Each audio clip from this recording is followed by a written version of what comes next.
Hi guys. So I'll introduce myself real quick. My name is Marissa. This week I decided to focus on the topic of women in film and underrepresentation of different types of women in film, including gender, race, class, all of the above. And so something that I started with in the chapter that I thought was really interesting was the definition of patriarchy. And I actually didn't know that the true definition of patriarchy, according to the textbook, is the rule of the father.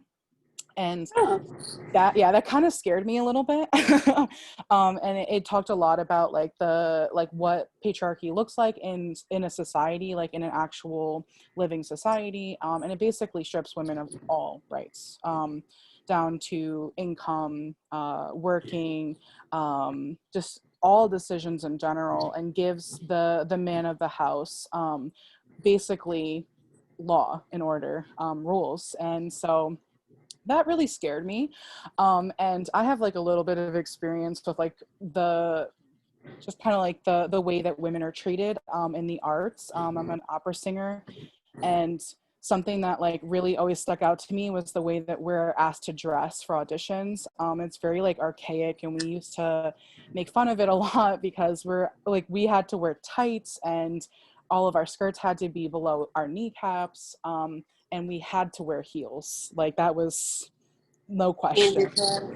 Yeah, and so like things like that always kind of like made me wonder. Um, and then something that I really loved in the textbook was how they talked about this underrepresentation of women in film. And I always understood that like women were underrepresented in movies, but I didn't know to like what extent. And something that there was a graph in the textbook about, the proportion of words that are spoken by men versus women in Best Picture winning films between 2000 and 2016. And it's like there's just no comparison. It is so vast between the genders. And so I watched a short TED talk, about, it was a woman speaking named Stacy Smith. She's a social scientist, and she basically covered this entire topic in depth in her own research. um, so she found that in 2015, 48 films out of the top 100 had no Black or African American women, 70 with no Asian or Asian American women, 84 films had no feature of women depicted with a disability, and 93 had zero features of LGBTQ women. Um, and so females are found to be three times, as likely to be shown as provocative, in clothing or sexual situations in films, and there's little to no representation of plus size women. Um, and so she did a lot of research basically showing that this is like a serious problem. And the only real way to turn that around is to create films and to start putting women in films. She said that like if you added 5 women to every top 100 film that happened within a year, like it would drastically change the representation, um, of women. And I just feel like as a young girl, if I saw more women that looked like me, in movies, it would have definitely changed my world. And so I can really see how like this could have a huge impact on the youth of today. So I really enjoyed that. That was so interesting. Like that Yeah. genuinely, like the fact that, you know, the data really shows that there's, I am a person with an invisible, Invisible yeah, disability. Hmm. invisible disability. So, and thinking back, I never really thought about it, but I really haven't seen anybody with my disability on TV, even though it's not that uncommon. So Exactly. that Yeah, that it was would have just changed a lot. And even I was watching like a really, heartwarming video the other day of a young boy, in a wheelchair, that was featured in a Target ad. And there was a short clip of another young boy in a wheelchair seeing this ad in Target. And it just like that, just even seeing that was like, wow, that really matters. yeah. A lot. It matters a lot. All right, so Right. So I guess I'll start on my wiki. So hi, I'm Joaquina Travia, and I decided to do my wiki on cheerleading. I definitely never thought that I would be doing a wiki on cheerleading, but I also didn't realize that cheerleading was predominantly a male sport when it was first introduced. And the reason why I chose this topic was because I was actually a cheerleader in high school. And I always used to dress up as a cheerleader, like as a kid, and I really loved cheerleading. And I was the captain of a team too. So I have so much experience with cheerleading. I have so much experience with the language of cheerleading because there's so many different acronyms and stunting tricks and everything that encompasses cheerleading. And my wiki really focused on my own story of actually teachers in my high school not liking me because of me being on the team and them thinking that it was anti-feministic when really it was a male sport to begin with. So that doesn't really make much sense. And then I also decided to include some media. One media was a article that was written by a person who believed that cheerleading was not a sport, and I went into detail about how they were incorrect in their assumptions and looked at some of their arguments. One of them was that cheerleaders do not compete, and that's why it's not a sport, but cheerleaders absolutely do compete in competitions all the time. And I mean, if you think about it, if somebody is playing basketball but they're not competing against somebody, you'd still say that they're playing the sport of basketball. So it's still a sport. You know, cheerleading is comprised of gymnastics, stunting, and which is lifting people above your head, like throwing them.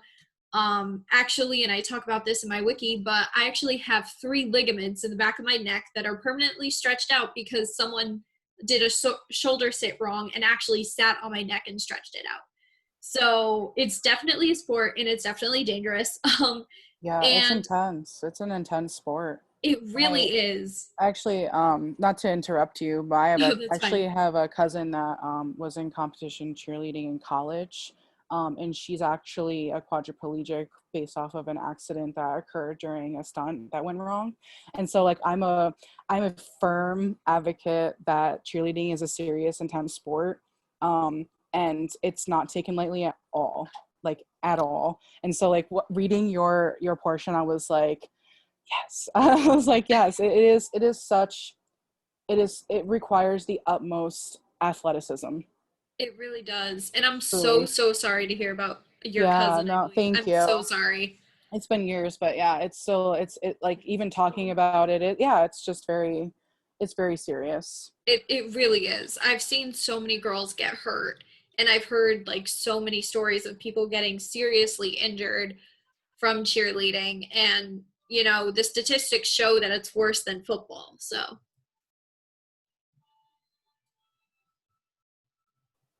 Yeah, absolutely. And then like the dichotomy between male and female cheerleaders is like, it's so crazy because I feel like in 2020, like we really see male representation now in cheerleading again, which is great.